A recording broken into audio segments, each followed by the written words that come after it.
Grandma, hey Grandpa, and if you're following along and you don't know me, I'm Ashley Fowler. I'm a cowboy mountain shooter. So today starts our 2-week countdown for our next horse show, or as in mountain shooting we call it our next match. So we only have 2 weeks to make sure that I'm going to get these guys in a tip-top shape so that we can perform the best that we can for somebody who is not a horse trainer but actually works at a grocery store. I don't have an arena here, so I have to really come up with some interesting ways to get these guys ready. So I'm going to show you. So it's actually pretty simple. There's only 4 things that I do out here. I don't have an arena, so I really am limited to what I can do with my ponies out here. So I just try to do everything I can. So one thing I do, I hand walk them. I walk around the pasture. I round pin them. I mean, that's kind of self-explanatory. And then I'll load them up. We'll go trail riding. I'll breeze them on the straightaways, or I'll just set up a little simple box drill here and we'll do a couple circles around that both ways.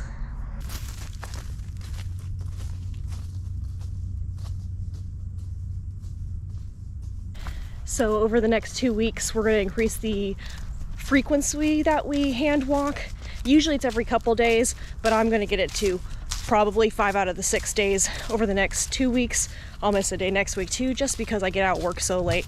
But you can see we do it so often that we just kill the grass around the perimeter of the fencing. We kill it! Kill. And we will use the Equitrek app to see when we hit 3 miles. And I try to use this as much because it's nice to see over the year how much I actually get to ride her, work her, spend time with her. It's just a nice little thing we got going on. I actually like this part because we have to go in between the fence and a tree, and it's kind of like us having to split some poles during a run. Build that confidence up. And to some people, hand walking might seem rather silly, but it actually is exercise. Like, I am breathing quite heavy, trying to talk and walk at the same time. I got hiking shoes on just because I'm having to go over roots and holes and stuff, and she's having to do it too. And you'll see that this is really all it takes, in some trotting and some breezing, to really keep her as fast as she is. It's really quite simple, as we just hand walk.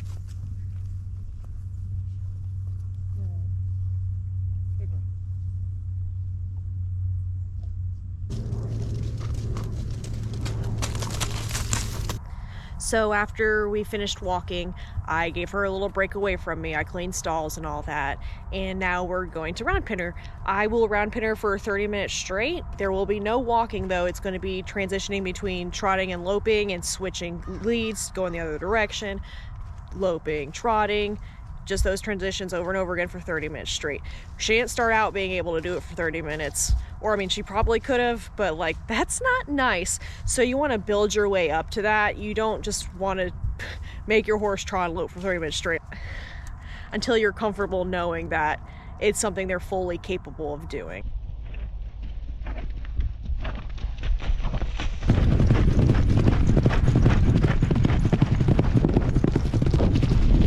Watch out for alligators. So we just got to the trail. I usually trail ride at least once a week, depending if I just had a match the weekend before or not, or if I'm prepping for a match. So, like I said, we come once a week, and I want to get a bunch of extended trotting in and a lot of just full-on run. The only place I feel comfortable flat out running is at this one specific trail I'm at right now. There's a bunch of just straightaways where nobody's going to walk out in front of us. There's no holes. I know this trail. I'm out here once a week.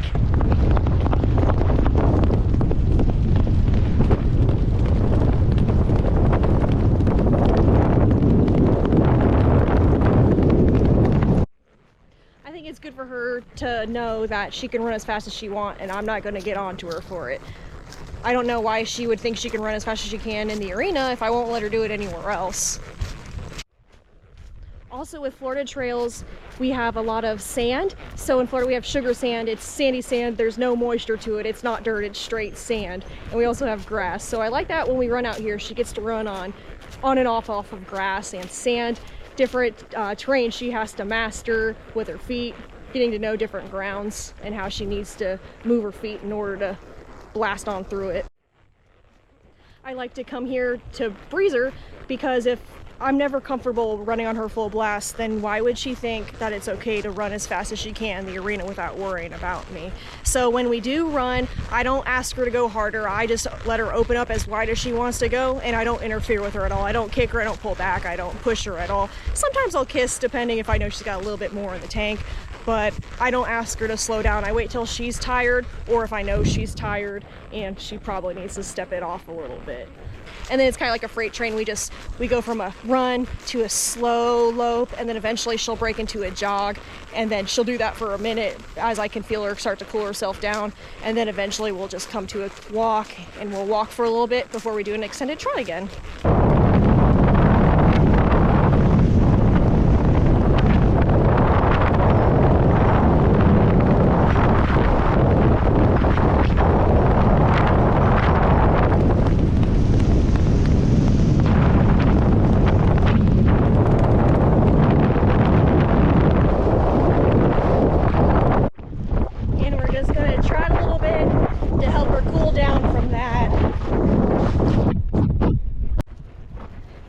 So in the random part of courses is always where we really excel at. It was the rundown, the last 5, where we always really lost time. It wasn't until I started doing this a little over a year ago that I really started to see her improve on the speed on the rundown. She's not a free running horse, and I think that this gives her a lot of confidence that I'm gonna let her just go, do your job, worry about you, and I'll do my side.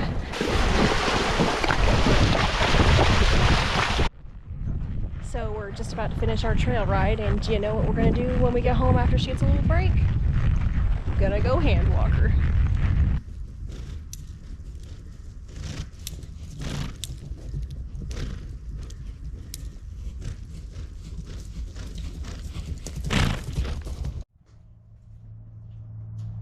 The fourth thing that we do when we are preparing for a match in our conditioning program is drills. You can find an assortment of drills specifically designed for Madden shooting on YouTube, and there's books on them as well.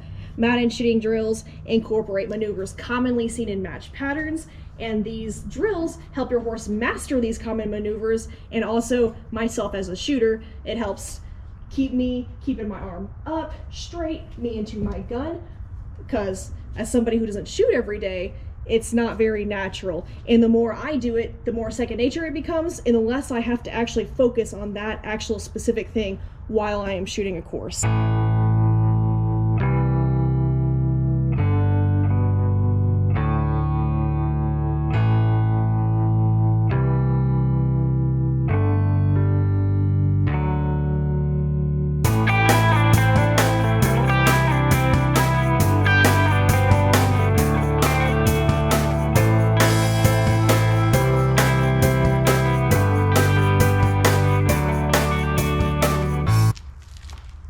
So we're ready to go. You may have noticed that neither one of us are wearing earplugs right now, and that is because I am just dry firing, and so I'm going to show you what that means. So when we are doing drills and we're using guns, a lot of people will leave them empty, but most of us want to protect the life of our gun, and we will load all 6 chambers with either snap caps or an empty round. So I'm going to use my snap caps, which I'll show you in a second once I have less in my hand so I don't drop it. But I'll load 5 and then I'll show you the 6th one, what a snap cap is. So it's just a completely fake round. It's a dummy round. It's made of plastic. And the good thing about snap caps is that when you drop the hammer, it's not just metal on metal. So a lot of people also don't use snap caps. Instead of snap caps, they'll use a spent round, which is a round that was already fired and is now completely empty and useless. So right now we're just doing a simple box drill. We're going to be on the right lead and we're going to make some turns and see if we can rate and stay at a consistent pace.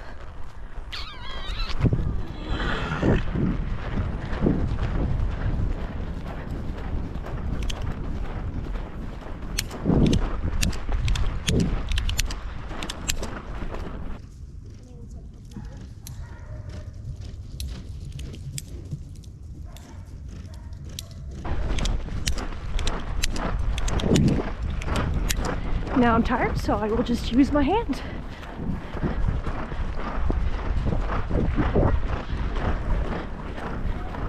and I'll use my hand a couple turns.